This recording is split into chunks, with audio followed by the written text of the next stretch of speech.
अध्याय 10 श्लोक 36। द्यूतं छलयतामस्मि तेजस्तेजस्विनामहं जयोऽस्मि व्यवसायोऽस्मि सत्वं सत्वतामहं। छल करने वालों में जुआ और तेजस्वियों में तेज मैं हूँ। जीतने वालों की विजय, निश्चय करने वालों का निश्चय और सात्विक मनुष्यों का सात्विक भाव भी मैं। तो भगवान यहाँ कहते हैं कि मैं सभी जीवित प्राणियों और वस्तुओं में मौजूद हूँ, फिर चाहे वो अच्छे हों या, क्योंकि ये दोनों गुण जो हैं दुनिया में मौजूद हैं।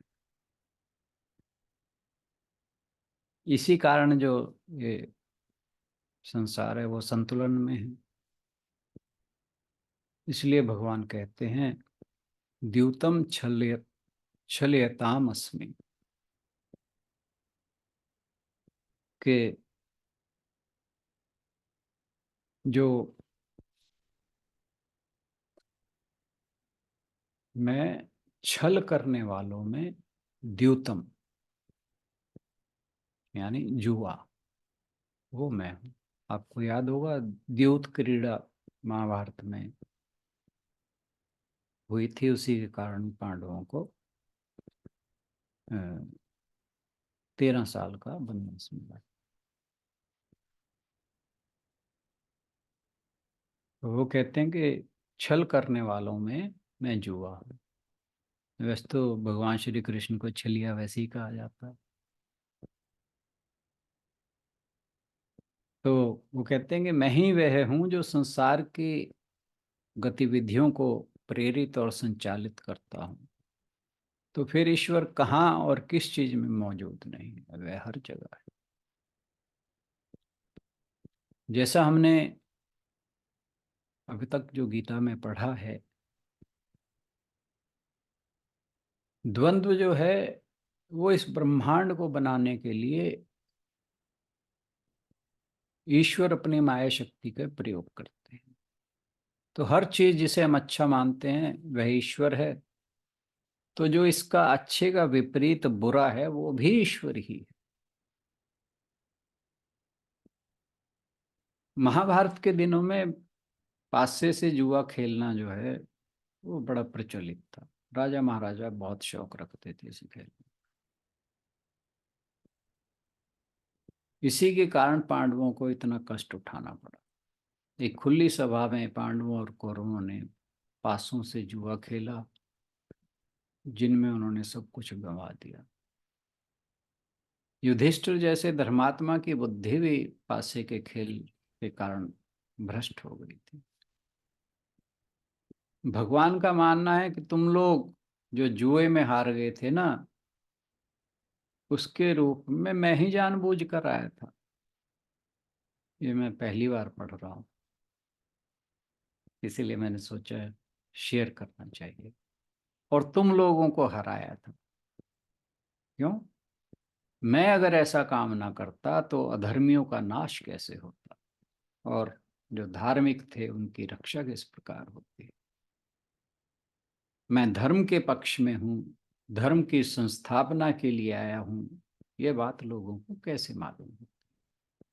इसलिए मैं ही आया था जो एक रूप था।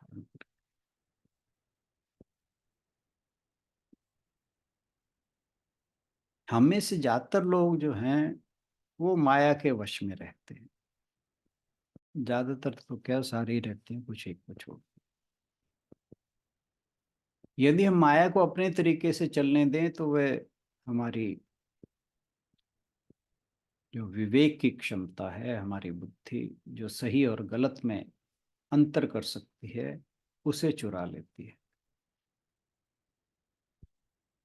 और हमें धोखा देने के जितने भी तरीके हैं उनमें जुआ माया का सबसे मजबूत रूप है। किसी भी लत की तरह ये अत्यधिक दुख का कारण बन सकती है।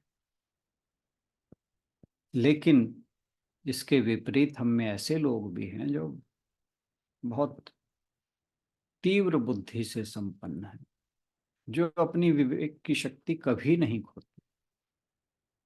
भगवान श्री कृष्ण कहते हैं तेजस तेजस्वी नाम हम। तो तेजस जो है वो, तेजस यानी तेज, जैसे हम कहते हैं कि उसके मुख पर बड़ा तेज। तो तेजस का जो, तेजस जो है वो वैभव का मूल शब्द है। उत्तम स्वास्थ्य, इंद्रिय संयम के फलस्वरूप शरीर पर जो तेज प्रकट होता है, ब्रह्मचर्य भी इसमें कहा जाता है, उसे तेजस कहते हैं। ये ईश्वर ही है जो ऐसे प्रकाशकों के तेज के रूप में चमक रहा है। जब भी हम ऐसे व्यक्तियों से मिलते हैं तो हम उनके सामने स्वयं को हीन पाते हैं, अक्सर ऐसा होता है। लेकिन ऐसा करने की कोई आवश्यकता इसलिए नहीं है क्योंकि ईश्वर ने ही उन्हें अपनी प्रतिभा प्रदान कर रखी है, और जिसे हम भी अपने प्रयासों द्वारा प्राप्त कर सकते। भगवान कहते हैं कि तेजस्वी प्राणियों में जो तेज है वो मैं हूं, और तेज बिगड़ने पर स्वरूप नष्ट हो जाता है।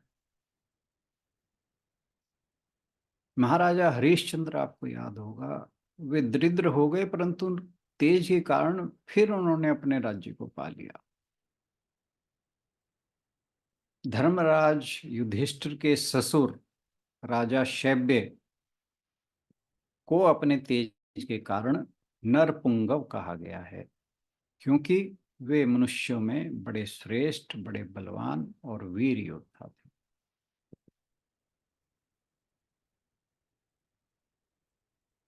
त्रिशंकु की तो हमने बात कर ही ली। यहाँ पर एक बात कहना है, यहाँ पर जो ऐड करनी है कि इन्होंने सशरीर जाने की जो इच्छा विश्वामित्र के सामने प्रकट की थी, उसके लिए पहले ये इक्ष्वाकु वंश के थे। तो इससे पहले इन्होंने जो कुलगुरु थे महर्षि वशिष्ठ, उनसे ये बात की कि मैं शरीर के साथ स्वर्ग जाना चाहता हूं, तो उन्होंने इसके बात के लिए उन्हें मना किया। फिर इन्होंने उसका अपमान किया, और महर्षि वशिष्ठ के अपमान के कारण त्रिशंकु का तेज नष्ट हो गया। फिर कहा जयो अस्मि व्यवसायो अस्मि। यहाँ भगवान के कहने का भाव है कि जय करने वालों की विजय में मैं जय हूं, तथा जो उद्योग करने वाले हैं उनका व्यवसाय में। उद्योग यहाँ पर कठिन परिश्रम की बात हो। भले ही हम में से अधिकांश लोग ऐसी बौद्धिक क्षमताओं से संपन्न नहीं हैं, लेकिन अगर हम मेहनती हैं तो हम बहुत कुछ असंभव से असंभव चीज हासिल कर सकते हैं। बहुत कम मानसिक और वित्तीय संसाधनों वाले लोगों ने अपने खून और पसीने और आंसुओं के माध्यम से दिखाया है कि उनकी सीमाओं के होने के बावजूद सफल होना संभव है। भगवान श्री कृष्ण कहते हैं कि ईश्वर उनकी कड़ी मेहनत के रूप में प्रकट होता है, और इस प्रयास के फलस्वरूप मिलने वाली जीत के रूप में भी वही अभिव्यक्त होता है। फिर कहा सत्वम सत्ववता वताम हम। सत्व, रजस और तमस के साथ माया, यह प्रकृति के तीन जो बुनियाद हैं वो शामिल हैं, और यहाँ सत्व को अच्छा कहा गया है। हालांकि तीनों गुण जैसे आप जानते हैं प्रकृति के ही हैं, लेकिन जो सत्व है वो भगवान की ओर ले जाने वाला कहा जाता है। मनुष्य के हृदय में जितने भी अच्छे गुण जागते हैं, जैसे जब आप प्रेम महसूस करते हैं, आप करुणा महसूस करते हैं, तो ये सात्विक भाव जो है ईश्वर से जागृत होता है। भगवान का कहना है कि वही इस अनुभूति के रूप में सामने आते हैं। तो जब हमारी बुद्धि बिना किसी हलचल के काम कर रही होती है, जब हम चीजों को स्पष्ट रूप से देख रहे होते हैं, तो यह इशारा करता है कि जो सत्व गुण है वो रजस और तमस पर हावी हो गया है। ईश्वर जो हैं वो सत्व के रूप में उन लोगों में प्रकट होते हैं जो विनम्रता, शांति, संयम और अच्छाई जैसे गुणों का प्रदर्शन करते हैं। आज के लिए इतना ही।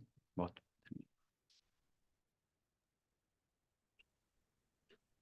धन्यवाद राणा सर।